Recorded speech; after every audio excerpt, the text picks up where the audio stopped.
So, Errol Spence blasts Bob Arum for his treatment of Terence Crawford. Let me read some of the stuff he says. He says, his promoter needs to do a better job promoting him, I guess, Spence said, referring to Crawford. I feel like he was a failure on the promotional side. So I think Bob needs to get back to the drawing board if he thinks me and Crawford is going to be 50-50 down the middle deal. If I'm bringing in probably over 400,000 pay-per-view buys and he's doing 100 and something, why would we split if we fight each other?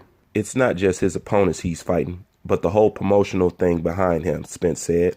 Like when Showtime promotes and Fox promotes, they really put everything into it. With the Crawford fight, you really didn't hear nothing until the week of the fight. I kind of forgot about it. I didn't hear nothing about it until the week of the fight. They started promoting it probably Thursday or Friday. That's when it really got out there like that. So I feel like they could have done a better job of promoting it. With Crawford, it's a lack of promotion, Spence said. I feel like Bob doesn't promote Crawford like he should.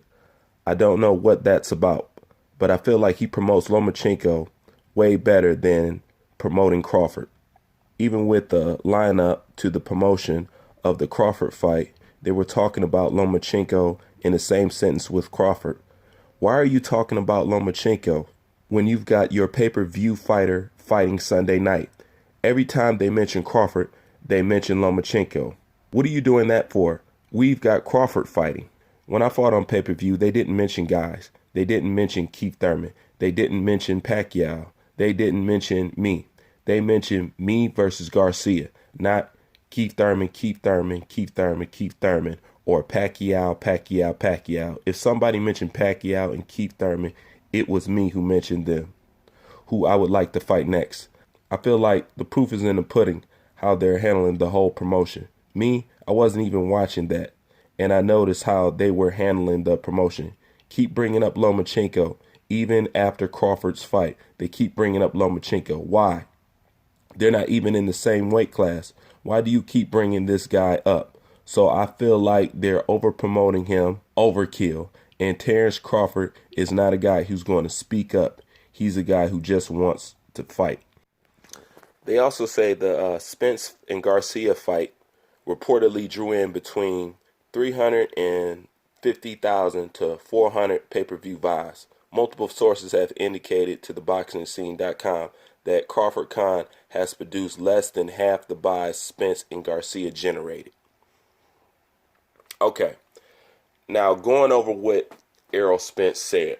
Let's first start with the 50-50 split, and as far as Errol Spence talking about becoming the A side.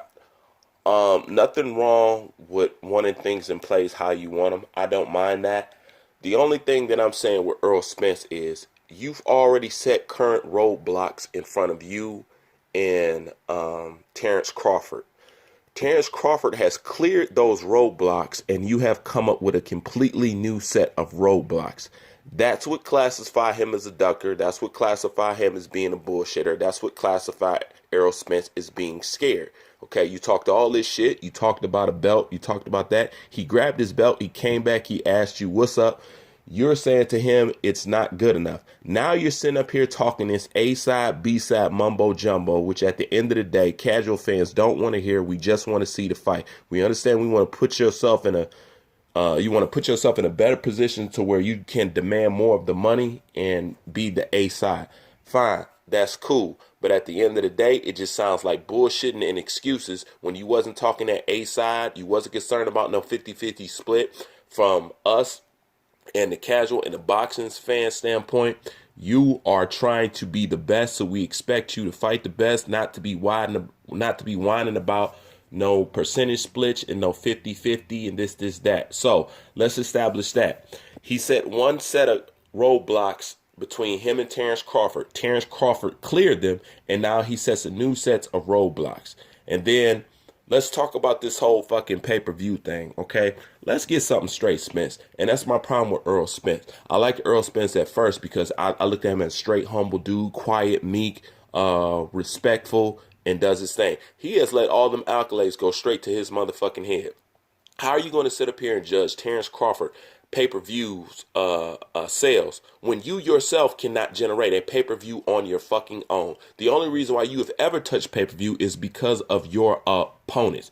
Whether you are the A side to the equation or not, it's just like if Lomachenko fight Teofimo Lopez, that is going to be a pay-per-view fight, but it's not going to be a pay-per-view fight because of Lomachenko. Lomachenko has never been on a fucking pay-per-view fight. That'll be a pay-per-view fight because of the person that he is fighting, which is Teofimo Lopez. So that's the same thing in Spence's case. You got on pay-per-view because of the people you are fighting, not because you yourself can pull in a draw. Can you pull in that kind of draw when you don't have a name that's equally matched or greater than yours to bring in the revenue? No, you cannot. Okay? So you do a pay-per-view with Mikey Garcia, and let's be straight. Mikey Garcia pulled in that fucking crowd. You went and had a fight between a black and a Mexican in Texas, and you think you are the reason why that fight generated all that income and all them pay-per-view buys and whatnot? You are bullshitting. You guys knew exactly what the fuck you were doing. You had the perfect state for it. You know what I'm saying? Texas is a melting pot. It's a lot of Mexicans over there. They love boxing. So it was perfect. But you did not draw in that crowd, Errol Spence. You did not do that. Without Mikey Garcia, you would not be on pay-per-view. Period. You would not be on fucking pay-per-view. You know what I'm saying?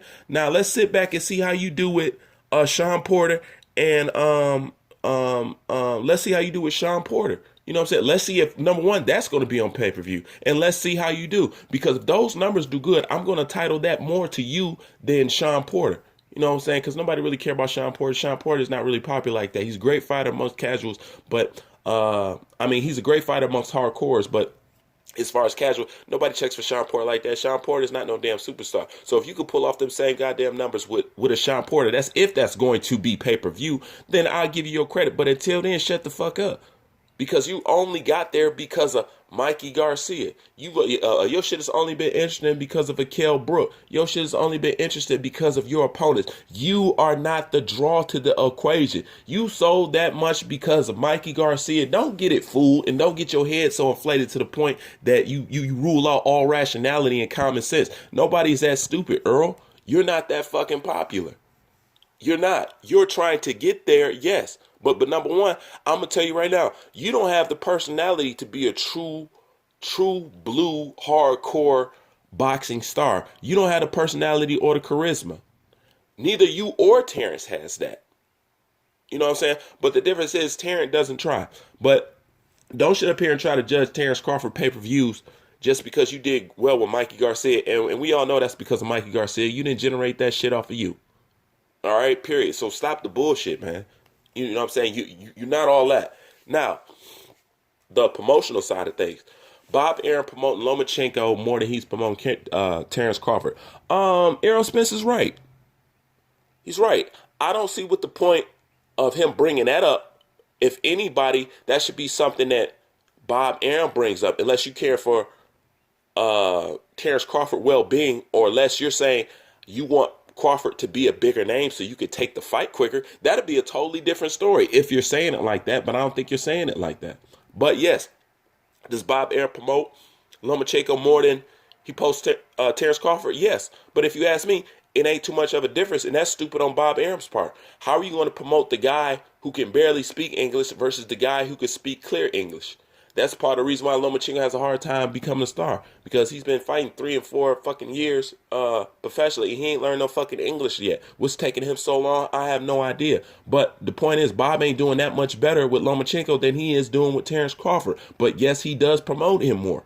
Period. Now most of you say, well, okay, why do they bring up Lomachenko's name so much during Terence Crawford? Because Bob Arum still believes in the old format of how things run in America. And that is, if you make it white, it sells more. He believes in that. If you don't believe me, just look at this right here. What was Bob Arum's main concern? He was concerned that he was going to lose white fans to UFC because UFC has more white champions. That lets you know right there primarily how Bob Arum thinks when it comes to boxing. He think white sells. Okay. Notice he wasn't concerned with Mexicans leaving the sport. Notice he wasn't concerned with Asians leaving the sport. Notice he wasn't concerned with blacks leaving the sport. He was only concerned about one group of demographic, and that was white. So that's why he promotes Lomachenko more, because he believes people are more likely to buy boxing, buy into boxing, and watch boxing once they have a white person that looks like themselves as the damn champion.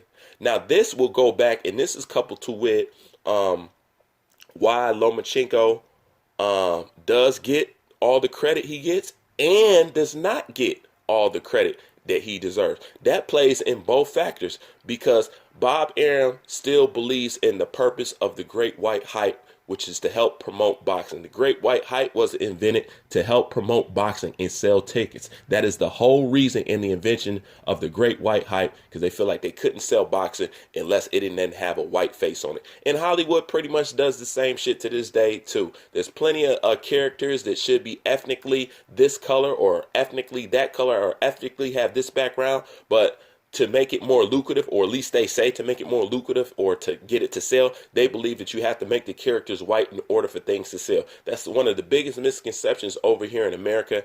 Minorities sell, black people sell, Asian people sell, anybody will sell as long as the product's good and you can give them the same opportunity that you give white Americans. They can sell.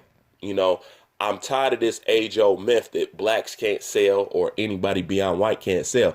That's a fucking old-ass lie, and the proof is in the pudding for you. But that's why Bob Arum does that. That's why Bob Arum brings up Lomachenko every time they talk about Terence Crawford, because he wants the sights on him, because in his eye, he's the golden ticket. He's the one to sell, even though at this time, if you ask me, Terence Crawford got more steam than Vasily Lomachenko.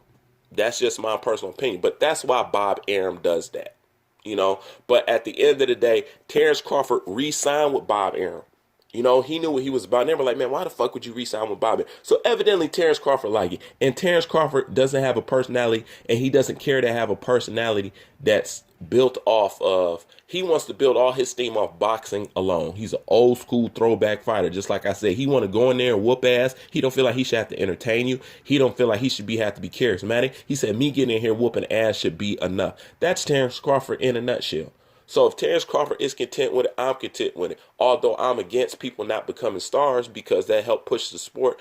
And Terence Crawford is a star because of his skills. He's not a star because of his personality. There's very few fighters that can be a star for both personality and skills. If Adrian Broner didn't tell you or teach you anything, he told you that you don't need to have an undefeated record and you don't need to be looked at as the most skillful fighter to get these paydays. The only thing you now have to do is be a draw, be entertaining, be something somebody want to hear or something that somebody want to hate, and you're going to get the fights. Adrian Broner shows you that.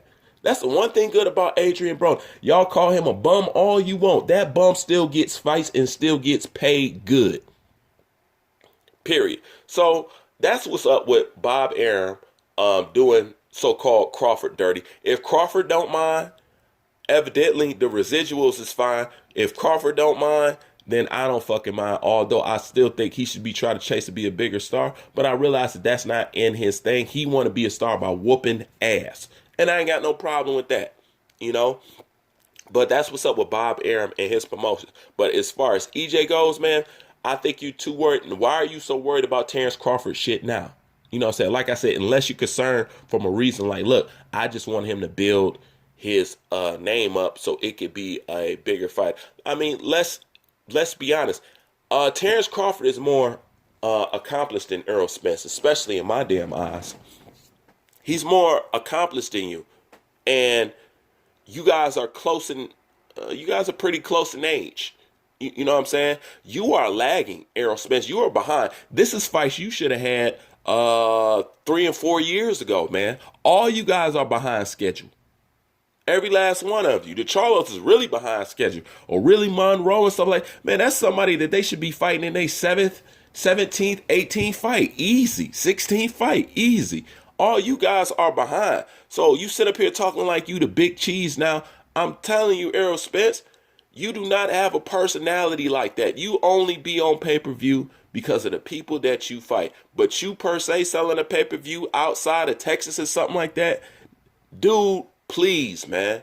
Please slow your damn roll. Come back down to humble land, eat some humble pie, and fight some people that we want to see you fight. I don't give a fuck about no Sean Porter. I understand you chase a belt so you can get more of a percentage split and so you can be the A side, blah, blah, blah, blah, blah. All that shit is fine. But one thing that we don't want as boxing fans is we don't want to, you guys are old. We want people to fight in their prime. And the way you guys got the format running over there at PBC, the format is nobody fights in their prime. You only fight your big fights and your big opponents when we have drained you of all the journeymen, all the soup cans, and all the all the people coming up in weight. Then we'll give you tough fights, and then we'll give them the fights that they want to see. And that's just not what's up. But you need to not be worried about Terence Crawford and how the fuck is he being promoted.